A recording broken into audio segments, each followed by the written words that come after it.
Hi there everyone. আজকের ভিডিওতে আমরা ঢাকা বিশ্ববিদ্যালয়ের এবছরের ভর্তি পরীক্ষায় আসা ম্যাথ প্রশ্নের সলভিং প্রসেসগুলো দেখব।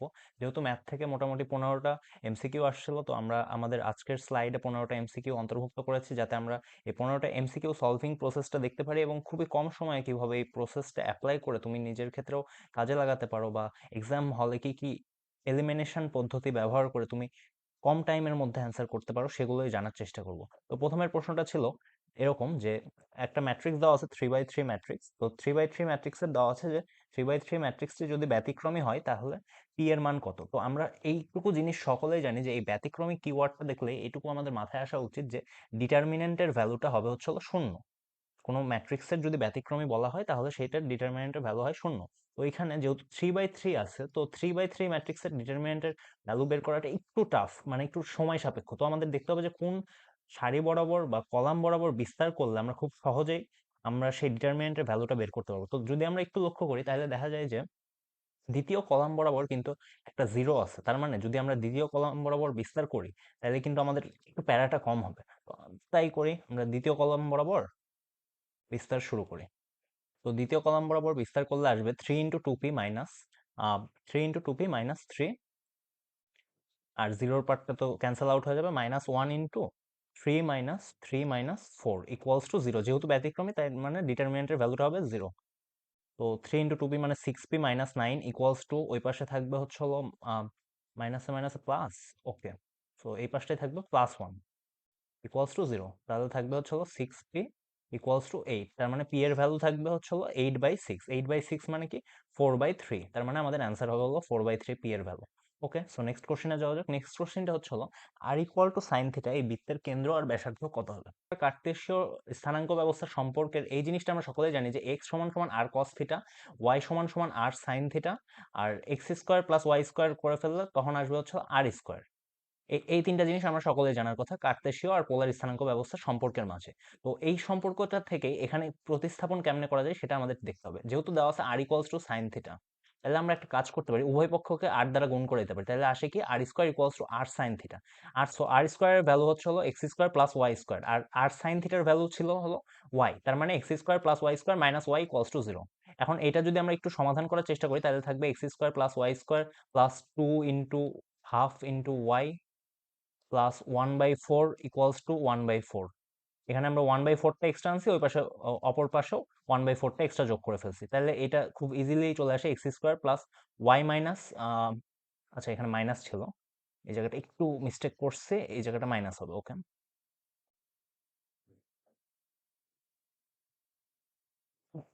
ওকে, সো এই জায়গাটা মাইনাস দিয়ে নিচ্ছি, তার মানে আসবে হলো y minus half whole square equals to half whole square. তাহলে আমরা বৃত্তের সাধারণ সমীকরণের সাথে এটাকে তুলনা করতে পারি না যে x minus h whole square plus y minus k whole square equals to r square, এরকম একটা বৃত্তের সমীকরণ আমাদের জানা ছিল।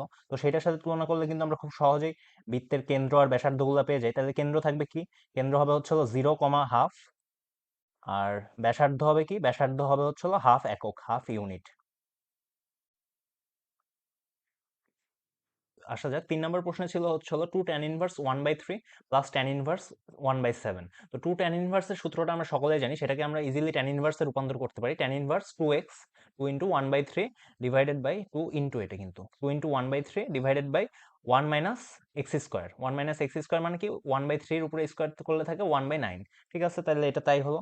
তাহলে থাকে হচ্ছে হলো tan−1 2/3 ইন্টু 9/8। এটা কাটাকাটি করলে থাকে হচ্ছে হলো 3 উপরে থাকে, নিচে থাকে 4, 3/4।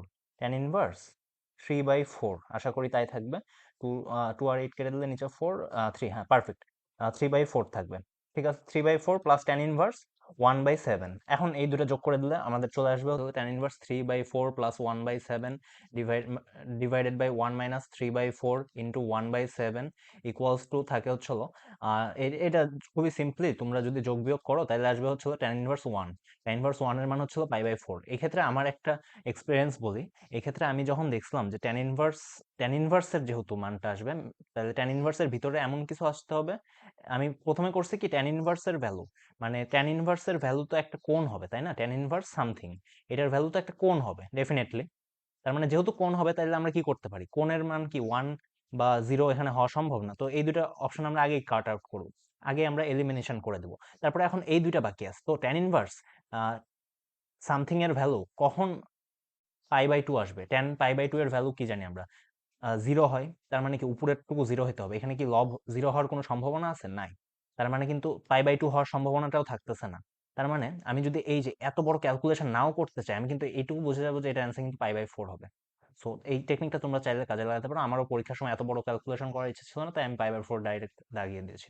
তো এখন নেক্সট কোশ্চেনে আসা যাক। y সমান সমান একটা ফাংশন দেওয়া আছে ln 2 - x, এটার হলো dy/dx বের করতে হবে। তো আমরা লন এর ক্ষেত্রে লন এক্স এর হচ্ছে হলো ডিফারেন্সিয়েশন জানি হচ্ছে হলো 1/x, ঠিক আছে, ভালো কথা। তো এইটা ডিফারেন্সিয়েশন করা যাক। y সমান সমান লন 2 - x দেওয়া আছে, তাহলে dy/dx করলে, আচ্ছা একটু লেখাটা, তো dy/dx করলে এখানে আসছে হচ্ছে যেহেতু লন ছিল তাই এর মানে 1/2 - x, কিন্তু এই ভিতরেরটা কি x না, এটা হচ্ছে 2 - x। তো 2 - x আবার ডিফারেন্সিয়েশন করতে হবে চেইন রুল অনুসারে, তো সেটা ডিফারেন্সিয়েশন করলে আসে -1। এখন তাহলে -1 কে গুণ করে দিলে আসে হচ্ছে 1/x - 2, এটাই হলো অ্যান্সার dy/dx এর। ওকে, ভেরি গুড। সো নেক্সট কোশ্চেনে যাওয়া যাক। সেটা, আচ্ছা, নেক্সট কোশ্চেনটা দুই ভাবে করা যায়, আমি একভাবে করেছি, তোমরা চাইলে এটাকে জেড ধরে ওইভাবেও সলভ করতে পারো, তোমাদের যেভাবে সুবিধা হয়। তো ফার্স্টে আমি করবো কি, হাফ একটা কমন নিব, নিয়ে 2x মাইনাস হাফ কমন নিয়ে -2x দিব, ডিভাইডেড বাই 1 - x²। ঠিক আছে, ভালো কথা। তো এটাকে আমরা এখন ডিফারেন্সিয়েট করব। এখন একটা কাজ করা যায়, আমরা জানি যে, আচ্ছা আমরা জানি যে d/dx of 1 - x² equals to -2x। তো d of 1 - x² equals to -2x dx, এটা লিখতে পারি। তাহলে আমরা এখানে -2x dx টাকে চাইলে রিপ্লেস করে দিতে পারি কিন্তু। তো সেই কাজটাই আমরা করব। সেটা হচ্ছে হলো -1/2 বাইরে ছিল, বাইরেই থাকবে, ইকুয়ালস টু -1/2, আর ওই -2x dx কে আমরা রিপ্লেস করে লিখবো হচ্ছে হলো integration of √1 - x² d of 1 - x²। এখানে আমরা d এর ইয়েটা পরিবর্তন করে ফেললাম। তো আমরা জানি যে 1/x, 1/√x, x এর সাপেক্ষে ইন্টিগ্রেশন করলে আসে 2√x। তো এখানেও যার সাপেক্ষে আমরা ডিফারেন্সিয়েশন মানে ইন্টিগ্রেশন করতেছি, সেটা নিচে রুট আকারে আছে। তো তাহলে আমাদের আসবে কি, -1/2 2√1 - x², that's it, plus C. ইন্টিগ্রেশনের ক্ষেত্রে যেহেতু এটা অনির্দিষ্ট যৌগস, তাইলে আমাদের এটা প্লাস সি লিখতে হবে। তো প্লাস সি দেওয়ার পরে এখানে চলে আসবে হচ্ছে, আচ্ছা আমি, তো এখানে 2 আর 2 কাটা যায়, তাহলে থাকে -√1 - x² প্লাস সি। ওকে, তো এটাই অ্যান্সার। আচ্ছা, নেক্সট কোশ্চেন হচ্ছে ওয়ানের জটিল ঘনমূল ওমেগা হলে ω⁴ আর ω⁴32 এর ভ্যালু কত? এটা দুইটা যোগ করলে ভ্যালু কত আসবে? ঠিক আছে, ω⁴16 কে আমরা এইভাবে লিখতে পারি, ω⁴15 প্লাস 1, তার মানে ω⁴3n এর ভ্যালু আমরা জানি যে হচ্ছে হলো 3n এর ভ্যালু হচ্ছে হলো 1, ω⁴3n প্লাস 1 এর ভ্যালু হচ্ছে হলো ওমেগা, আর ω⁴3n প্লাস 2 এর ভ্যালু হচ্ছে হলো ওমেগা²। আর এই ω⁴32 কে আমরা লিখতে পারি 30 প্লাস 2, তার মানে এই দুটা মিলে থাকে ওমেগা প্লাস ওমেগা²। আমরা কি জানি যে সম্পর্কটা থেকে 1 প্লাস ওমেগা ইকুয়ালস টু 0। তাহলে এই ক্ষেত্রে আমরা লিখতে পারি ওমেগা প্লাস ওমেগা² সমান সমান হবে -1, দ্যাটস দি অ্যান্সার। ঠিক আছে। ওকে, নেক্সট কোশ্চেনটা হচ্ছে হলো কে এর কোন মানের জন্য 2x² minus k+1 into x plus K equals to 0 এর একটি মূল অপর মূলের বিপরীতের গুণ 3 গুণের সমান হবে। ভাই রে ভাই, মানে এত প্যাচ ডিউই পারে একমাত্র। আচ্ছা, তো আমরা মূল দুটি ধরে নিই, একটা হচ্ছে হলো আলফা আর একটা হচ্ছে হলো বিটা। তো আমরা আমাদের সম্পর্ক নির্ণয়ের ক্ষেত্রে জানি আলফা প্লাস বিটার মান হবে হচ্ছে হলো k+1 ডিভাইডেড বাই 2, আর আলফা বিটার ভ্যালু হবে হচ্ছে হলো k/2। ঠিক আছে, জানলাম। আর একটা কি সম্পর্ক দেওয়া আছে যে একটি মূল অপরটির বিপরীতের বিপরীতের 3 গুণ হবে, তার মানে এরকম একটা 1/বিটার 3 গুণ হবে। ঠিক আছে, ভালো কথা। এখন তাহলে এখান থেকে সম্পর্ক আসা যায় আলফা বিটা ইকুয়ালস টু 3, আবার আলফা বিটা সমান সমান একটু আগে কি পাইছি, k/2, তার মানে k/2 equals to 3, k/2 equals to 3, তার মানে কে এর মান 6, কে এর ভ্যালু তাহলে আসবে 6, তাহলে কে এর 6 এর ভ্যালু এর জন্য এই সমীকরণটা সিদ্ধ করবে। ঠিক আছে, ওকে। নেক্সট হচ্ছে হলো একটা পরাবৃত্তের শীর্ষবিন্দু নির্ণয় করতে হবে। ঠিক আছে, পরাবৃত্তের শীর্ষবিন্দু নির্ণয়ের ক্ষেত্রে আমরা জানি যে এক পাশে y এর দ্বিঘাত বা x এর দ্বিঘাত আনতে হবে, আর এক পাশে অপর যেই চলকটা থাকবে সেটার একঘাত সমীকরণ আনতে হবে। ঠিক আছে, আনলাম। তাহলে এখানে যেহেতু y² আসে, তাহলে y² plus 2y plus 1 equals to -4x plus 9। ঠিক আছে, y plus 1 whole square equals to -4 যদি কমন নিই তাহলে x মাইনাস 9/4। তো আমরা এখানে থেকে খুব সহজেই আমরা বের করে ফেলতে পারবো যে আমাদের শীর্ষবিন্দু হলো 9/4 কমা -1, দ্যাটস দি অ্যান্সার। আচ্ছা, নেক্সট কোশ্চেনটা হচ্ছে হলো 1,1 বিন্দুগামী আর একটা রেখার সমীকরণ দেওয়া আছে, তার উপরে লম্ব রেখার সমীকরণ নির্ণয় করতে হবে। তো আমরা একটা রেখার লম্ব রেখা নির্ণয়ের ক্ষেত্রে আমরা এটা খুব সহজেই জানি যে সহগগুলা ইন্টারচেঞ্জ করে দিলে এবং মাঝখানের যে চিহ্ন থাকে সেই চিহ্নটাকে বিপরীত করে দিলেই আমরা তার লম্ব রেখার সমীকরণ পেয়ে যাই। তার মানে আসবে কি 3x plus 2y equals to, এখন কোন কোন বিন্দুগামী 1,1, তার মানে এই সেম x এর জায়গায় 1 বসাইতে হবে, y এর জায়গায় 1 বসাইতে হবে, তার মানে 3 into 1 plus 2 into 1 equals to, okay, তার মানে 3x plus 2y minus 5 equals to 0. That's the answer. ঠিক আছে, নেক্সট কোশ্চেনটা হচ্ছে হলো y square equals to 4x পরাবৃত্ত আর y ইকুয়ালস টু x সরলরেখা দ্বারা আবদ্ধ ক্ষেত্রের ক্ষেত্রফল নির্ণয় করো। ঠিক আছে, ভালো কথা। মানে কোশ্চেনটা এত ফেমাস যে অনেক বেশ কয়েকবার আসছে। ঠিক, তো ফার্স্টে আমরা y ইকুয়ালস টু x এই ভ্যালুটা এই সমীকরণে বসিয়ে দেবো। তো তাহলে থাকে হচ্ছে হলো x square equals to 4x, তারপরে আমরা এখান থেকে বের করতে পারি যে x into x minus 4 equals to 0, তার মানে x সমান সমান 0,4, তার মানে কি x এর ভ্যালু 0 থেকে 4 লিমিটের মধ্যে থাকবে। আর কোশ্চেনটা যদি আমরা একটু ভিজুয়ালাইজ করার চেষ্টা করি তাহলে দাঁড়ায় যে y square equal to 4x, তার মানে এইরকম একটা পরাবৃত্ত। আচ্ছা, ধরে নাও যে এই চিত্রটা অনেক সুন্দর হয়েছে, ঠিক আছে, আর y ইকুয়ালস টু x সরলরেখাটা হচ্ছে হলো এইরকম একটা সরলরেখা ধরে নিতেছি, এইরকম, তার মানে এই যে এই মাঝখানে যে এই অংশটুকু আছে, মানে যে আমি সঠিকভাবে চিত্রটা আঁকতে পারিনি জন্য দেখাতে পারতেছি না, বাট আশা করি তোমাদের বোঝার জন্য এনাফ যে এইটুকু অংশ, যেইটুকু এই দুইটা মিলিতভাবে করতেছে এই জায়গা, এই যে এই জায়গায় আর এই জায়গায়, এইটুকু অংশের মধ্যে ক্ষেত্রফলটাই বের করতে হবে আমাদের। ঠিক আছে, তাহলে আমরা বের করতে পারি এখন, যেহেতু আমরা এটা এক্স অক্ষের সাপেক্ষে করতেছি, তাহলে ওয়াই এর ভ্যালুটা আমরা চাইলে বসিয়ে দিতে পারি। ওয়াই এর ভ্যালু তাহলে আসে হচ্ছিল 2√x একটা, আর একটা আসে হচ্ছিল ওয়াই এর ভ্যালু এক্স। এখানে পরাবৃত্তটা যেহেতু বেশি ক্ষেত্রফল ধারণ করে আছে, তাহলে আমাদের ইন্টিগ্রেশনের ক্ষেত্রে পরাবৃত্তের ক্ষেত্রফল থেকে সরলরেখার ক্ষেত্রফলের পার্টটা বিয়োগ করতে হবে, করে যে লিমিটটা থাকবে সেটা হবে 0 থেকে 4 অবধি। ঠিক আছে, এটা এক্স এর সাপেক্ষে, যেহেতু আমরা এক্স অক্ষের সাপেক্ষে ইন্টিগ্রেশন করতেছি। তো এক্স অক্ষের সাপেক্ষে ইন্টিগ্রেশন করলে 2 into x to the power 3/2 divided by 3/2, আর এটার লিমিটের মানটা ছিল 0 থেকে 4 অবধি, আর এক্স স্কোয়ার বাই 2 এটারও ভ্যালু ছিল 0 থেকে 4 অবধি, আপার লিমিট আর লোয়ার লিমিট। ঠিক আছে, তাহলে এখন এটা যদি ফাইনালি সলিউশন করি তাহলে আসবে কিছুটা এরকম যে 8/3 হবে হলো অ্যান্সার। তো এখন কথা হলো ভাইয়া, এত বড় কোশ্চেন, এত বড় সলিউশন আমরা কি এইটুকু টাইমের মধ্যে করতে পারবো? উত্তর হলো আসলেই পারবা না তুমি। এই কোশ্চেনটা এতবার আসছে, মানে আমার লিটারেলি, আমি আমার এক্সপিরিয়েন্সটা বলি, আমার কোশ্চেনটা মনে ছিল যে এই কোশ্চেনটা আমি কোশ্চেন ব্যাংকে দেখছি, কিন্তু আমার ইন্টিগ্রেশনের এই ক্ষেত্রফল রিলেটেড জিনিসগুলো সবসময় আমি একটু প্যাচ লাগাই ফেলতাম। তো আমি করছি কি, এই কোশ্চেনটা এতবার আসছে যে এই কোশ্চেন অ্যান্সার যে 8/3 হবে এটা আমার মুখস্থ ছিল। কেমনে মুখস্থ ছিল ভাইয়া? আমি বেশ কয়েকবার অ্যান্সার দেখছি, কিন্তু আমি প্রসেসটা এখন যদি পুরো প্রসেসটা রিপিট করতে যাই মিনিমাম 1 মিনিট লাগবে। আর আমার ক্ষেত্রে আমার স্টোরিটা বলি, আমার ক্ষেত্রে যেহেতু আমি এই কোশ্চেনটা আগে একবার দেখছি, আগে বেশ কয়েকবার দেখলাম, তো আমার ক্ষেত্রে উত্তরটা মনে ছিল, আমি ডাইরেক্ট 8/3 ডাগায় দিছি। ওকে, সো নেক্সট কোশ্চেনে যাওয়া যাক। নেক্সট কোশ্চেনে হচ্ছে হলো মুক্তভাবে পড়ন্ত কোনো বস্তু চতুর্থ সেকেন্ডে কত দূরত্ব অতিক্রম করে, এইটা আশা করি সকলেই শর্টকাটটা জানে। আমরা ক্লাস 9-10 থেকে জানি যে half of G into 2t-1 এই দূরত্ব অতিক্রম করবে হচ্ছে হলো এস টি, টিতম সেকেন্ডে অতিক্রান্ত দূরত্বের সূত্র শর্টকাট আকারে এইভাবে মনে রাখা হয়। তো ঠিক আছে, এটা আমরা একটু হ্যান্ড ক্যালকুলেশনের বিষয় আছে, তার জন্য এই প্রশ্নটা রাখা। 2 ইন্টু 4, 4 নাম্বার চতুর্থ সেকেন্ডে কত দূরত্ব অতিক্রম করছে। ঠিক আছে, তাহলে এটা আসবে হচ্ছে হলো হাফ ইন্টু 9.8 ইন্টু 7। ঠিক আছে, 7 নং 63, আর 27-56। ঠিক আছে, 63 প্লাস 5.6, এখন এই 5.6 কেন দিলাম, কারণ এই যে মাঝখানে একটা পয়েন্ট ছিল, তাহলে আসবে হচ্ছে হলো 68.6। ঠিক আছে, ভালো কথা। হাফ ইন্টু 68.6 কে ইয়ে করলে, সমাধান করলে আসা হচ্ছিল 34.3 মিটার। আশা করি হ্যান্ড ক্যালকুলেশনের বিষয়টাও ক্লিয়ার হয়ে গেল। ঠিক আছে, আরেকটা প্রশ্ন আমাদের জীবন থেকে চলে গেল। ঠিক আছে, এই কোশ্চেনটা একটু যথেষ্ট ট্রিকি কোশ্চেন। এই কোশ্চেনটা আমি নিজেও ভুল করছি, আমি সাজেস্ট করব তোমরা যাতে এই এই ফাঁদে না পড়ো। তো এই কোশ্চেনটার সলিউশনটা কিছুটা এরকম হবে যে আমরা একটা জিনিস জানি যে root over of x square equals to plus minus x. যেহেতু এক্স এর ভ্যালু এখানে মাইনাস ইনফিনিটিতে x tends to minus infinity দেওয়া আছে, তার জন্য এক্স এর ভ্যালু হবে 0 থেকে কম মাইনাস ইনফিনিটি পর্যন্ত, যে কোনো একটা মান হইতে পারে। তো সেম কেস এই ক্ষেত্রে, তাহলে এই ক্ষেত্রে এক্স স্কোয়ারের রুট হবে হচ্ছে হলো মাইনাস এক্স।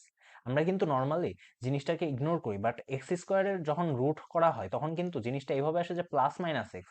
ঠিক আছে, তো এই কোশ্চেনটার ক্ষেত্রেও লিমিটটার ক্ষেত্রে আমরা যদি এইভাবে বসিয়ে দেখি, তাহলে limit extends to minus infinity, আপাতত মাইনাস আছে সেটা ইগনোর করতে পারো, তো আমরা ভিতর থেকে এক্স স্কোয়ার কমন নিব।